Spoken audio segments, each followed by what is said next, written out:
Well, good morning once again, everyone. I'm Bill Green, Executive Director of the Maine Sports Hall of Fame, and we're having some real fun here today, bringing together some, expertise with some high school students. And the idea of these webinars was to try to help you through the pandemic and get some primary source information to you that might ignite some study or perhaps a career someday around the great world of sports. And our guests today are Kristen Kaliga, who's worked in the sports and entertainment industry for more than 20 years. She's been called the leading female sports agent in the US, having represented more than 100 NFL players. Kristen was the first woman to negotiate a starting NFL quarterback's contract, Doug Flutie's $33 million contract with the Chargers. She has extensive experience leading marketing and endorsement efforts for many NFL, NBA, and MLB players with the ability to, and this is the kind of talk that high school kids hate, leverage those relationships into real business opportunities for sports, athlete, and uh, corporate clients. And I'm going to leave it right there. But Kristen, thank you so much for being part of our group today. Uh, when did you think you might become a sports agent? Well, I guess, I took a sports law class in undergrad Yep. and at University of Massachusetts, and it really it fascinated me. I had grown up where my dad was a high school athletic director in Massachusetts and a coach. And so I was always around sports. And it seemed like it would be an opportunity to work in sports. Um, and so, I kind of always thought that that would be something I'd want to do. But it really wasn't until after law school and I had the opportunity to intern at a sports agency Which and one? Wolf Yep. Associates, Yep. Bob Wolf Associates. And while I was there, had an opportunity to work in a lot of different areas and support the agents that were there. And that was, I think, the first opportunity that I said, I think I can be an agent. Prior to that, it was sort of I wanted to work in sports law. But it wasn't until I was there and really got that practical experience that I realized that that was a path that I wanted to take. You are joined by Peter Carlisle, who is a graduate of Bates College and UMaine Law School. And I'm particularly interested in Peter's niche. While I love football, basketball, baseball, a lot of his athletes and a lot of his work is done in, um, uh, I don't know what to call them, non-consumptive sports, we say that, but outdoor sports, outdoor recreation, snowboarding, skiing, and those kinds of things. Among his clients are um, Michael Phelps. I couldn't remember Michael Phelps' name, but Sean White, Seth Westcott, our own Seth Westcott, the two-time border cross gold medalist, and his company Octagon Sports, I think, is located in Saco. Peter, welcome. How's Thank business? you, Bill. It's good. We're actually in South Portland now. I'm Our sorry. office is, yeah, and we moved back in 2016, and it's funny. Bob Wolf, I believe, grew up on the East End, so people Yes. need to know that Maine is a hub for the sports agency industry. The east end of Portland, Bob Wolf's home. And Bob, I think, was kind of one of the first sports agents. And Yeah. if there's an old Red Sox fan out there, the first player that I think he had involvement with was Earl Wilson. Who? Yeah. Yeah, no, I think And Bob was the pioneer, as far as I'm concerned. And then Mark McCormick with IMG, yeah, came after, and Bob was, I think, more on the traditional team sports, whereas McCormick, who founded IMG, uh, got into it through golf initially, and then tennis and the individual sports. So, but it's interesting, like you know our business is so different from what an agent would do in football or in baseball or in hockey, and it's so for high school students thinking that they want to get into sports management. I mean, it's the term agent, whatever that means to you, it's like really the work that you do is so different depending upon what sport you're focused on. It's a completely different business model, and the lifestyle and everything that you do is really quite different as well. Travis, I'll turn it over to you for some questions. This is Travis Lasarchik of the Central Maine Newspapers, the 2019, I think, Maine Sports Writer of the Year. Thank you, Bill. And I'd just like to remind everybody that if you have a question, please just put it in the Q&A feature on here, and we'll try to get to as many of them as we can. First, for either Kristen or Peter, everybody kind of hears about agents negotiating contracts and that sort of thing. And that seems to be like, when agents are in the spotlight during free agency time and things like that. But what are some of the other aspects of your job that you deal with on a day-to-day basis with your clients? We'll start with you, Kristen. Sure. I mean, it really depends, at what stage. Right now we're dealing with a lot of our rookie players that are getting ready for which should have been the combine this week, but the combine has been canceled. So they're getting ready for their pro day, and all of their interviews are now being done virtually. So my every day has been, trying to get medical records from their schools, or making sure they're set up with whatever WebEx or Zoom or whatever needs to be downloaded on their computer, or in some instances, teams are requiring them to use an iPad with certain passwords. So right now it's really getting these guys ready in a world that we've never dealt with before, with the pandemic, of trying to get them, to do what they need to do and schedule all of their interviews remotely with all the NFL teams. But, on an everyday basis, it could be, we have an inboard of requests for media interviews, or we hopefully, have been reaching out for potential endorsement deals or appearances. And we're reaching out to those companies and those marketing directors, or we're managing that process. And so we're managing the athlete getting to that particular appearance or endorsement opportunity, if they have to do certain social media posts. In some instances, we actually help to do the posts for some of our clients on social media. And in other situations, which we don't usually want to have to deal with, we're dealing with crisis management, and we're dealing with the media, and how do you handle situations when your client isn't portrayed as the good person out there. And so it really depends, and every day is different. And you wake up sometimes and you think, okay, great, there's not a lot on my plate today. And then, all hell breaks loose, and you're doing things that, this morning, for instance, I was calling local psychologists in a particular area to try and see if I could get a client in to do a telemed, because one of his prescriptions is expired, and he's no longer at school because he's training for the combine. So, it really just depends upon, the minute and the day.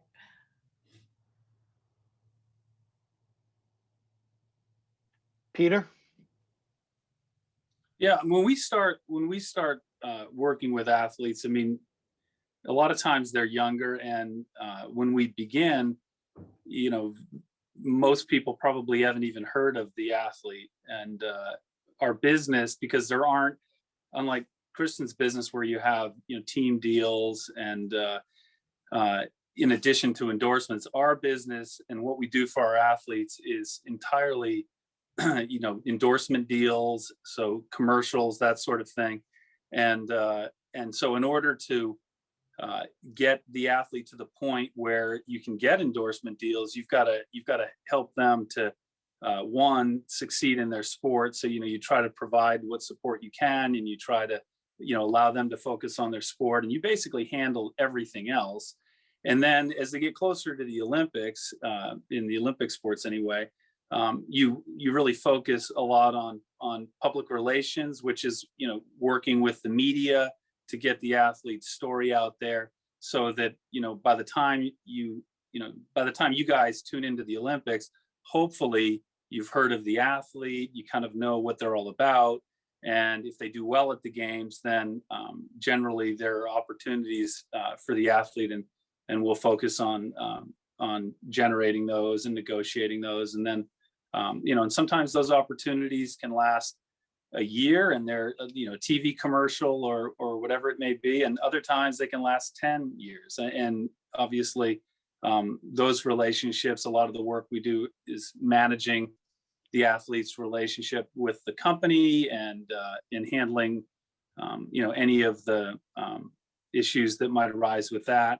And then, as Kristen said, I mean, there's always the difficulties that some athletes face or the clients go through, and we have to help the athletes navigate through all of those as well. So it's a great variety of things that we do to help the athlete go from the very beginning of their sort of high profile competitive career into retirement. And I still work with athletes that have that haven't competed in Olympics in a number of years, and they're still doing a lot of business, and so we continue to handle that sort of thing.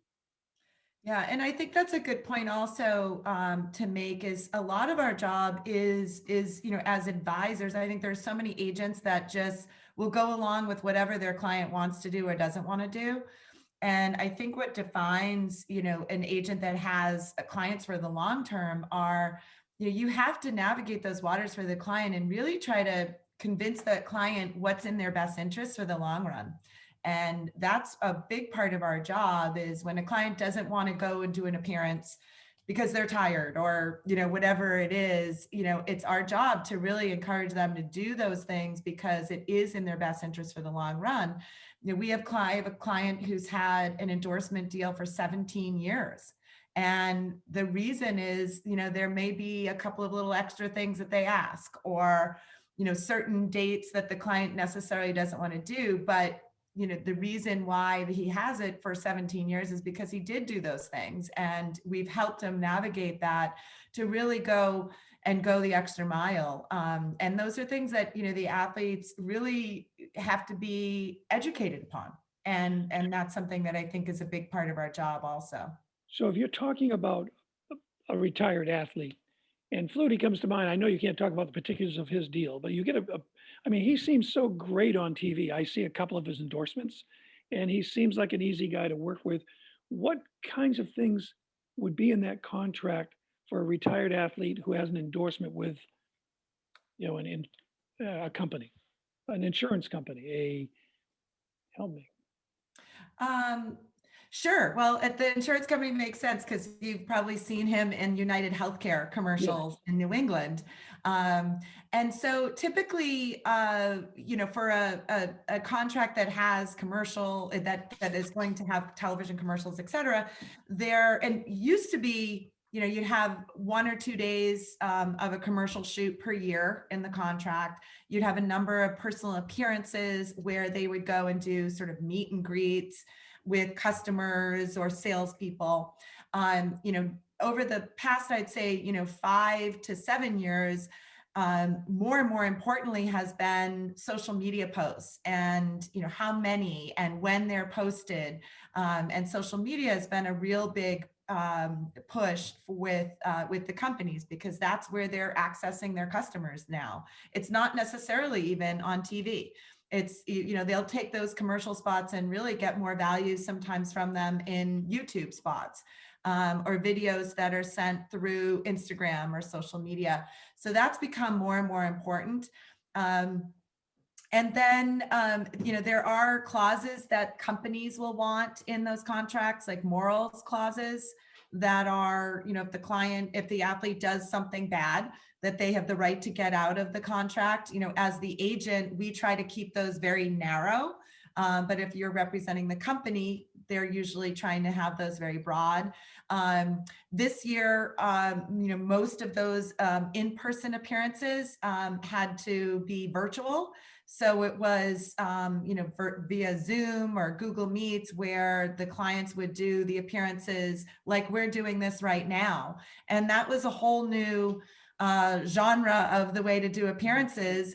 But I think that's going to, and I'd be interested in hear what Peter thinks, but I think that's going to continue, because for a company, it's a lot less expensive, to produce a Zoom, have a lot more people on board than doing an in-person meeting where they have to rent the hotel ballroom or whatever it might be, or the restaurant, provide all the food, and fly the athlete in, put the athlete up in hotels. And for the athlete, it's a lot easier as well, because they can sit at their house or wherever they are and jump on and do the 1 hour Zoom without having to fly, without having to travel.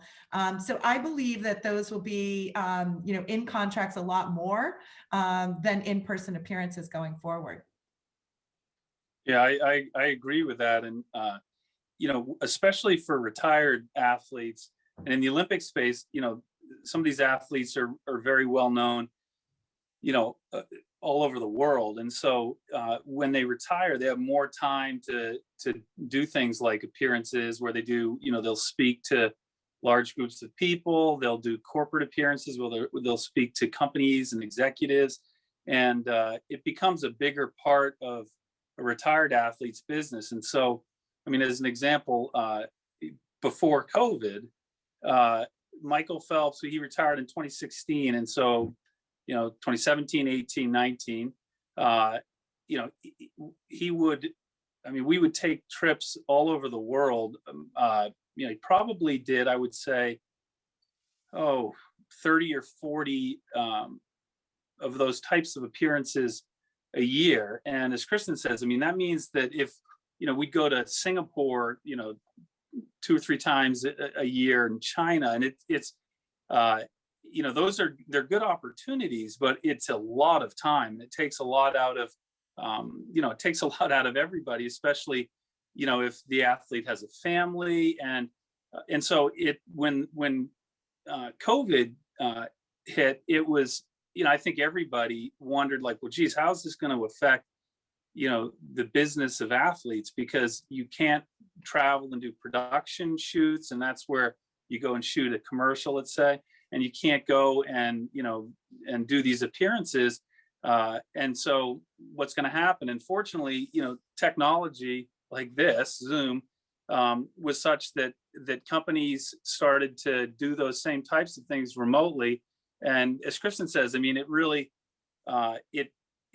it made things a lot more efficient. And I think it also reduced the costs for some of these companies. And that made it, I think, those types of opportunities more available to a greater number of athletes. And so I think we'll still, when things get back to normal, we'll still have those, those trips to other countries to make those appearances. But I think a larger percentage will be these types of remote, activities that companies can use, for whatever reason. And I think that's one way that the athlete business has changed due to COVID, I think.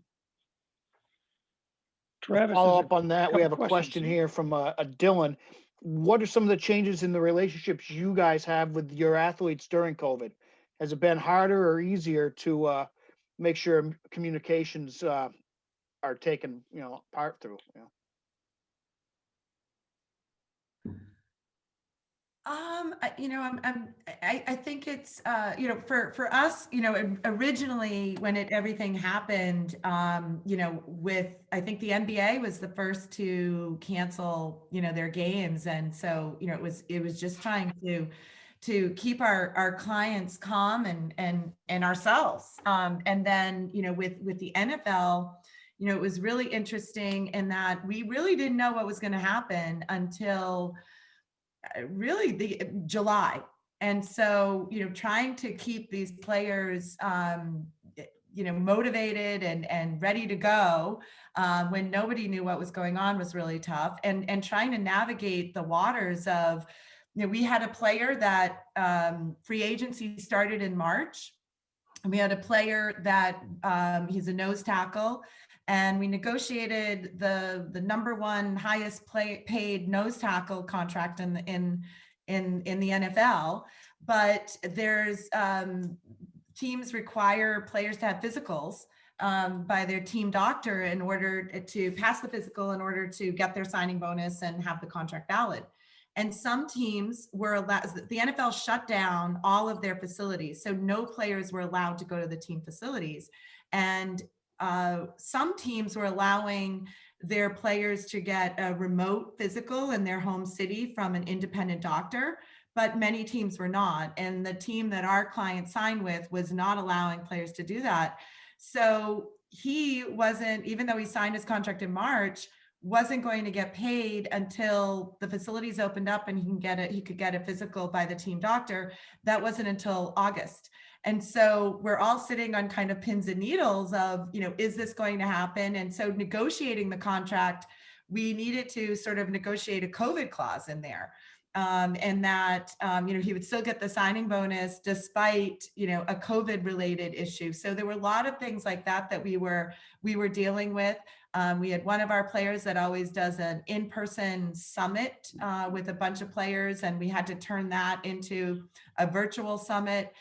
And, the communication, I think, was a lot more with our players because nobody knew what was going on, including ourselves, including the Players Association and the league itself, in each of the leagues. And even in baseball right now, we're not sure what's going on with spring training. So, the communication, I think, has been a lot more than in a normal year where our players at least know when they go to camp, when free agency is. All of those things are kind of set as schedules, whereas last year, nothing was set. Yep.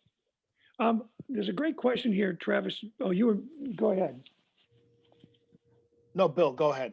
Well, I like this question from Rodney McPhee. Athletes are most comfortable on the playing field. Emotionally, they are either very confident or very cautious. How do you gain their confidence? And somewhere I saw a question about how do you create a relationship with a player in the first place?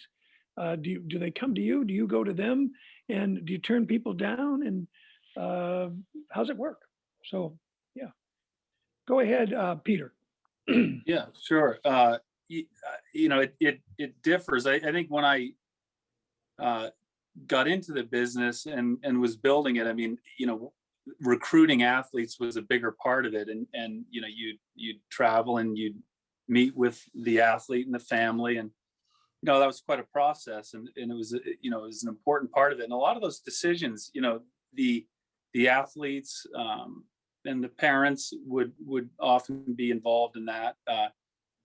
But they'd make the decision based on how, sort of how they felt about it and the connection that they had. At the end of the day, you're really responsible for just about everything that the athlete's dealing with, off of the field of play. And so, I'd say the most important thing, for an athlete to think about is like, is this somebody that I can get along with, connect with, that will understand me and that I can trust? And, that's the most important thing. And I think every agent, recruits in their own way, and you got to be yourself or it'll never work. And, so, I mean, that's generally, how you go about doing it. I found I made the mistake at one point when I sold my company to Octagon and then joined a much bigger. So Octagon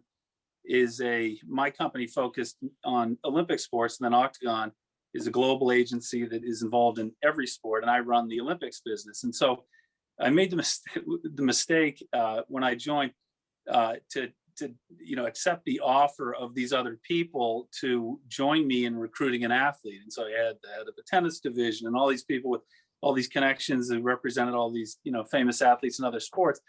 And that was one of the recruiting battles that I lost. And I learned from that, it's what's most important is like when you have an opportunity to sit down at the table across from an athlete, you've got to connect with that athlete. And you're not going to connect with every athlete, and every athlete's not going to connect with you, but that's your only chance. And so if you sit around a table with, 15 people and talk about all of the resources that you have, that really is not going to, in my opinion anyway, it's not going to be effective. And so, at any rate, I mean, that's a lesson that I learned way back when. And then, Bill, to answer your question in terms of like, how recruiting may have changed and do we turn people down? I mean, fortunately, because specialize in the Olympic space, which is, there aren't that many agents. I've been doing this for 25 years now. There just aren't that many agents that have focused solely on that space for that long a period of time. So for the most part, athletes, they may interview with different agencies, but we'll typically get a call, and we probably know the coach or maybe know the athlete somewhat. So recruiting nowadays, it doesn't take up much of our focus, and we probably now, turn down 90% of the opportunities that we have. So we're a little bit more picky, just because we only have so much time, and so you want to do, we want to do the best work we can with the athletes that can make the most impact. So we select carefully. That's really interesting that you turned down 90%. Kristen, my friend Matt Mulligan told me one time that the NFL stands for not for long. And I'd never heard that. I was sitting in his big pickup truck up in, I don't even know where it is, Lincoln, I think. It's just near Lincoln. And I know that you have represented Matt. I don't know, what are players looking for in a league like the NFL where, it's just, the average, what is the average career expectancy? 3.4 years or something like that? It's 3.2. Jay. So what are you telling these young men coming out of college? Sure. Well, first of all, I think that, similar to what Peter said, is different players are looking for different things in agents.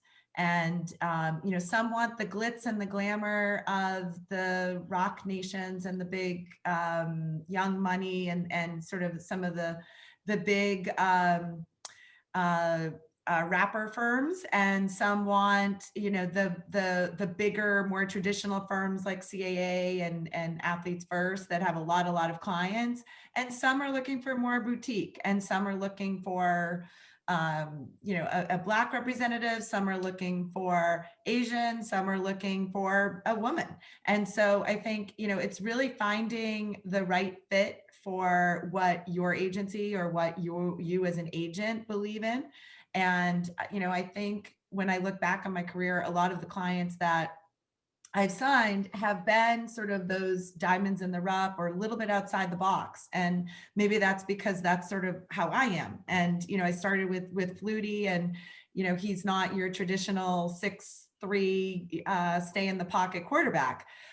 So he was before his time, and I probably was before my time. The one thing we do tell our players is that there's one thing for certain, and your professional playing career will end at some point. And it will end, typically within the next 12 years. And so, you're 22 at the time, by the time you're 34, your career professionally most likely will be done, unless you're Tom Brady and you're a complete anomaly to the situation, or Doug Flutie, who played 22 years. But the majority of the guys, it's 3.5 years, it's 5-6 years, and it's really tough for them to even comprehend that. And so what we really try to do is prepare our guys, right from the get-go, on what life is going to be after their sport, and to use their sport to help them with what they want to do for the rest of their lives. So whether that's through internships, or if they want to start a business, putting them into situations with, there's an organization called the Players Impact, which works with all types of athletes, Olympic athletes, women, men, and they help them with venture. They help them if they want to be an entrepreneur, putting them in touch with different mentors. So, we really try to help our athletes right at the get-go. But, you're dealing with 22-year-old superstars that, have always been told that they're the best at what they do, and that, their lives have been surrounded by their sport. And so they don't necessarily want to hear that that's going to end. And so it goes back to what I said before, as part of our job is to really educate them and get them to understand that they need to start focusing on life after their sport. It could be an injury, it could be just their talent ability, it could be the coaching staff gets fired and they're at a certain time where no other team is ready to pick somebody up. I mean, there's so many different reasons why a player's career ends on the professional side of playing. And so that's what we try to do. And going back to your question of how do we get players, the easiest way is just like every other business, is by referral. And somebody that knows you, that respects what you've done, refers somebody into you. That's always better than cold calling.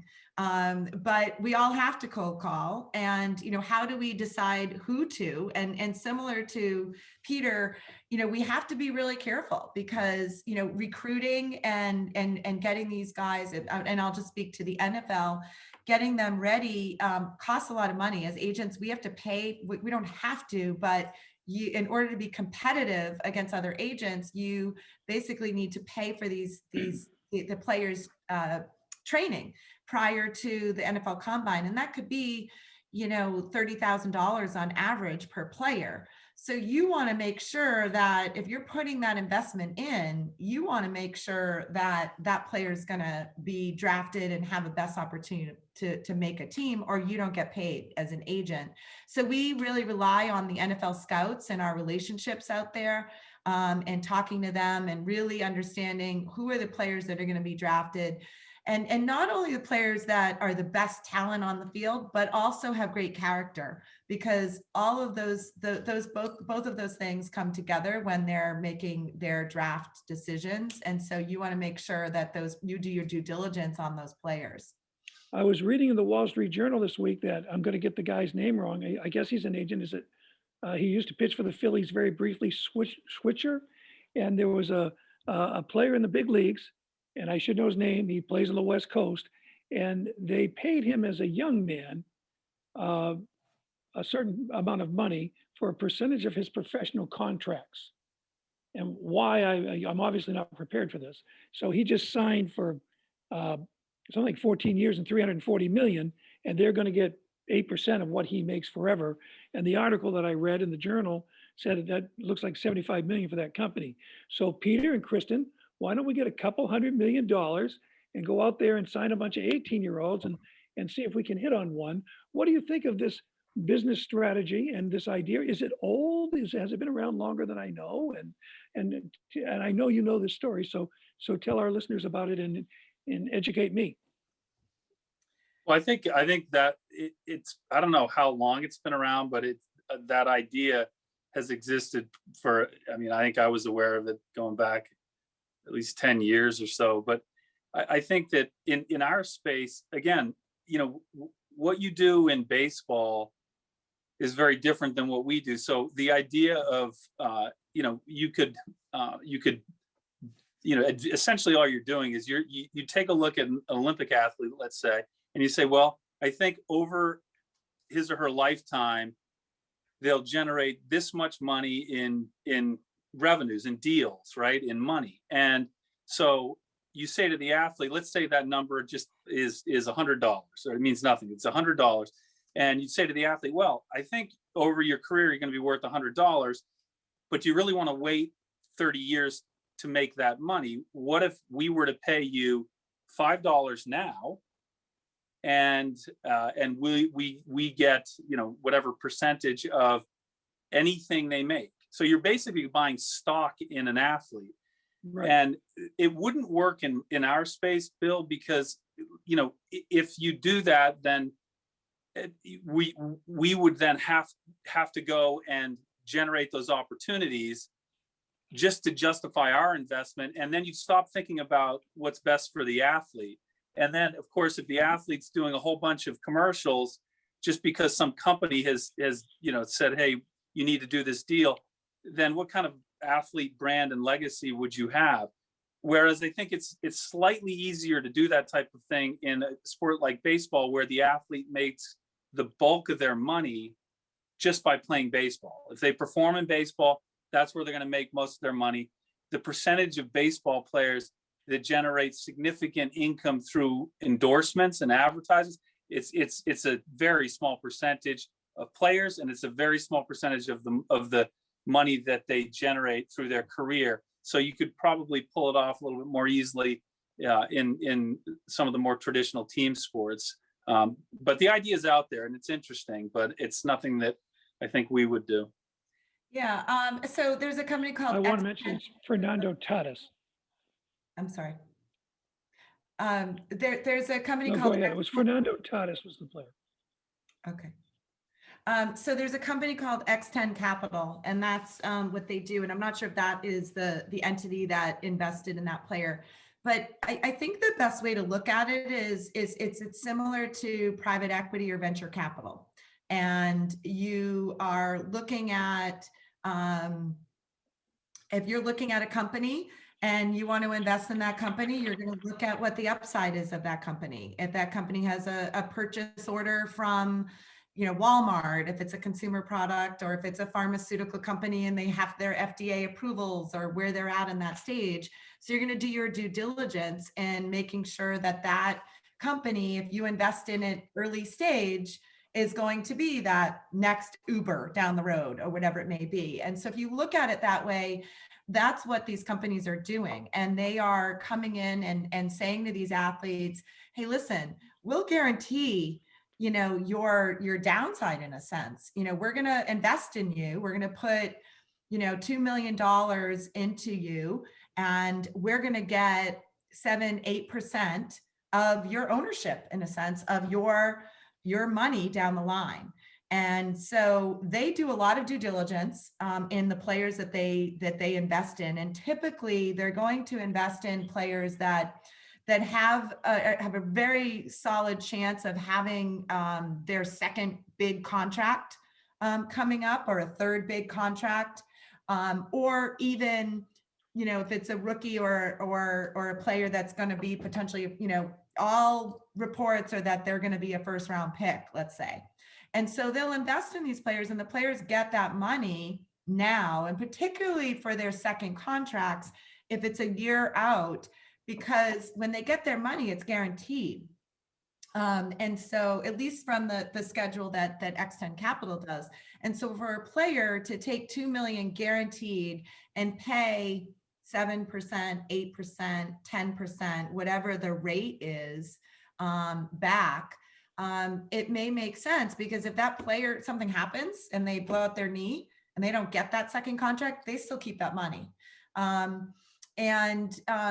Usually, at least with that company, they cap it at a certain amount. So it's not, 8%, 10% forever. Usually it's capped at, they want to get probably, an X% return themselves. So if they put in 2 million at 10%, then perhaps they want to get back 4 million, and then it's capped, and then they don't get anything more than that. So it's been around. I think that it's becoming a little bit more accessible or more popular.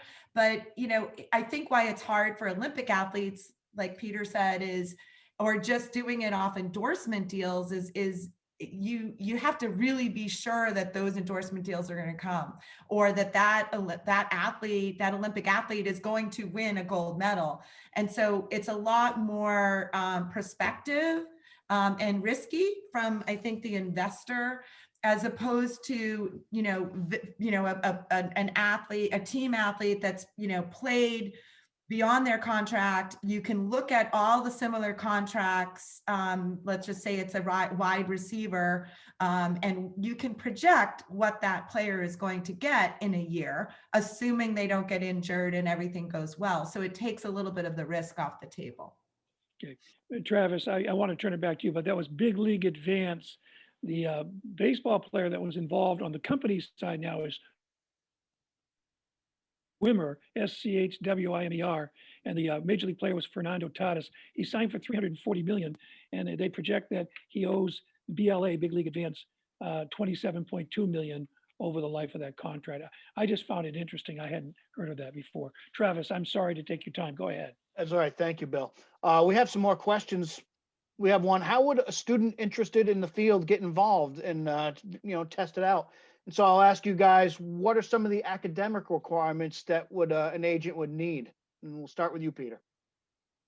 Well, I mean, in our business, the best way to get into the industry is to get as much practical experience as you can. And a lot of the people that work with me now, I mean, they did internships in high school, college, and just sort of got exposed to different areas of sports, and that practical experience is valuable to someone like me, not only because a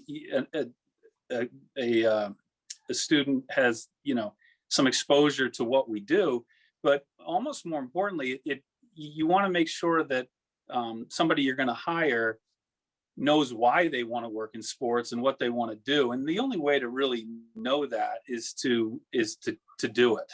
And because it's a very competitive industry, but in large part because everybody loves sports, and who wouldn't want to work in sports? And the funny thing is, I mean, that may be what gets you into the industry, but it's not going to be what keeps you there. It's a lot of hard work, long hours, and it's very competitive. And so, you've got to know why you want to do it, and what specifically within sports you want to do. For example, I mean, if you were applying for a job with me, I would want to know what you wanted to do, and that would be very different than what you would probably be doing with Kristen, and very different from what you'd be doing if you wanted to work for a hockey agency. And so just getting exposure to that sort of thing so that you understand it a little bit better is really important. And then in terms of academics, I get the question pretty frequently, do I need to go to law school in order to be an agent? And my opinion on that is no, you don't. You need to have a lawyer, within the agency, or access to one, and you will use that lawyer frequently. But there are really so many other areas of the business that I think are essential and don't require a law degree. I have one, and it's been very helpful to me, but I have never hired another lawyer. So I think that what I look for is the ability to be creative and develop different programs, the ability to deal with clients, the ability to deal with companies, and develop relationships and sell in different programs. And so practical experience, internships are huge. Kristen, Yeah. anything to add to that? Sure, I totally agree. And I think when I came out in 1994, having a law degree was something that was really probably important, not necessary, but more necessary than I think it is now, and was important for me for credibility and I think just maybe it was being a woman, it added something that was a little bit different from some of my peers that were all men at the time. Now it really is more about, do you have access to those relationships, to those clients? And I think that there's some great online programs like Sports Management Worldwide that you can take a course online and really learn about baseball analytics, or being an NFL agent, or branding an athlete. And so there's some options out there where you don't have to go and spend all kinds of money, for school.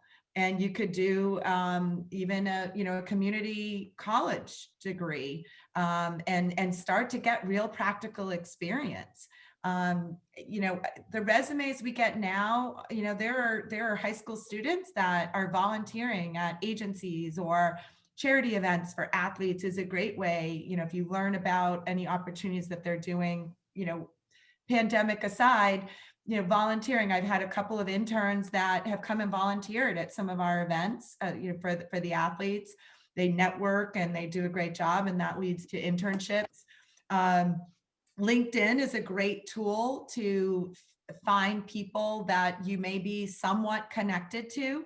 I had one intern who we ultimately hired, who didn't have a contact directly with our agency, but went on LinkedIn and saw that a friend of hers was friends with another gentleman that had interned for us. And she cold called him and asked if he would put in a good word, and he did. And, she was brought on as an intern, and then we hired her part-time while she was in college, and then we hired her full-time after.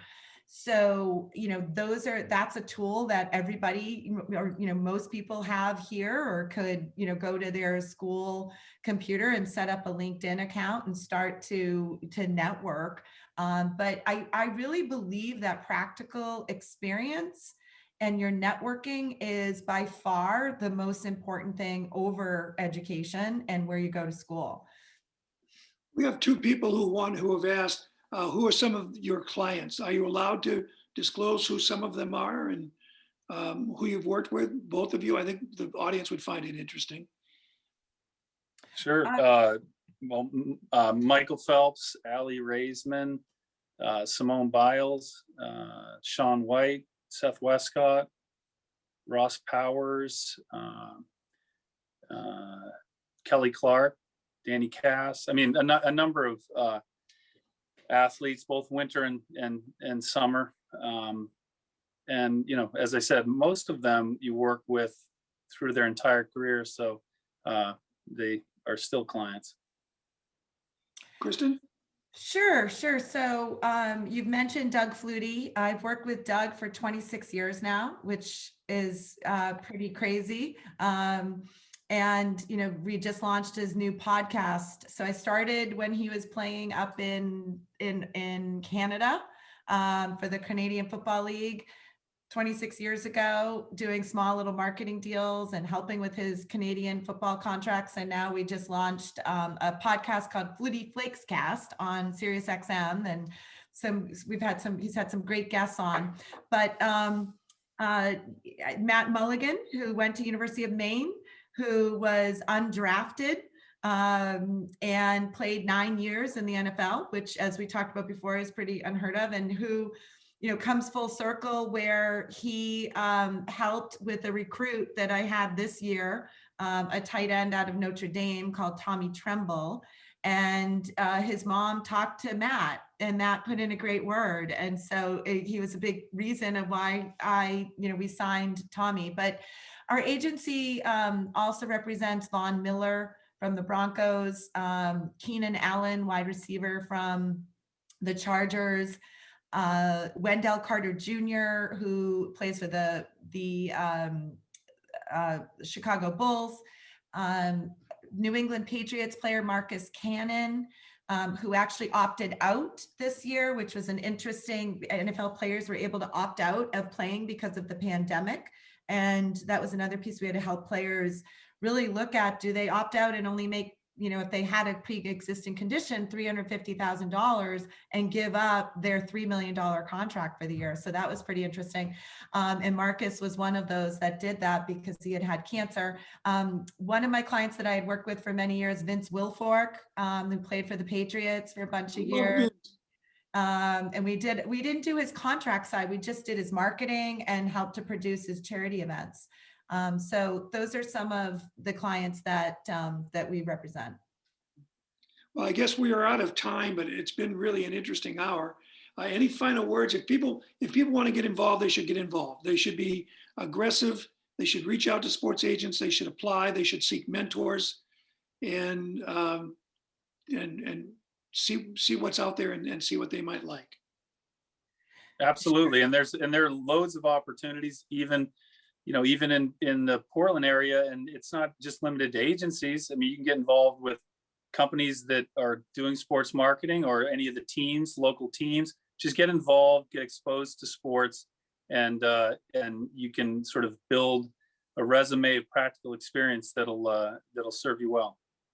Absolutely. I totally agree. And I think, the biggest thing that I want to emphasize is don't be intimidated. We all, for the most part, want to help. It's just, we are constrained by the time that we have. And so if you send an email or a LinkedIn message and we don't get back right away, keep trying. Because it doesn't mean we don't want to. It just means that from a, you're one of 400 emails that come in, and we want to get back to you, and then all different client issues come up, so your email falls to the bottom, and we're going to forget about it. So the students or the people that get the internships and get the opportunities are the ones that stay top of mind with us. And so I'm not saying be obnoxious and email 5 times a day, but once a week, if you haven't heard back, by the end of a 3 or 4 days or a week, continue on and just say, hey, I shot you an email, or I shot you a LinkedIn message a couple of weeks ago. Because in our business, if we were intimidated, we wouldn't be in the business, because we have to be really pursuing those companies to get endorsement deals for our guys, or teams to get contracts for our female and male players. So we want to see people that are going to be assertive and I guess aggressive, but in a nice way, and in a professional and respectful way. So don't be intimidated. And I think if the stories here is Peter comes from school at Maine. I come from a small town in Massachusetts, represented a player that was from Maine, and so we all come from the same kind of places. And so you can do it. You just have to do the work. It's not going to be handed to you. Great. Thank you so much. I really appreciate you taking the time, and I hope the students found it informative. We'll put it on our YouTube site. I've got to do my plug for the Maine Sports Hall of Fame. If there are high school students in the audience, we'd like them to know that we are giving out 5 scholarships this year, $5,000 apiece. Please get on our website at mshof and .com and /scholarships, mshof.com/scholarships, and apply for one of our scholarships. We do webinars, we're doing a podcast, and also an induction ceremony in September. We hope that you'll keep us in mind as you're going through your lives, and that there's an organization working for you, trying to help you get through the pandemic a little bit. Thank you everyone for joining us, and we hope to see some of you back here in about 6 minutes. Peter and Kristen, thanks so much. That was an interesting hour. Thank you both. Thank you.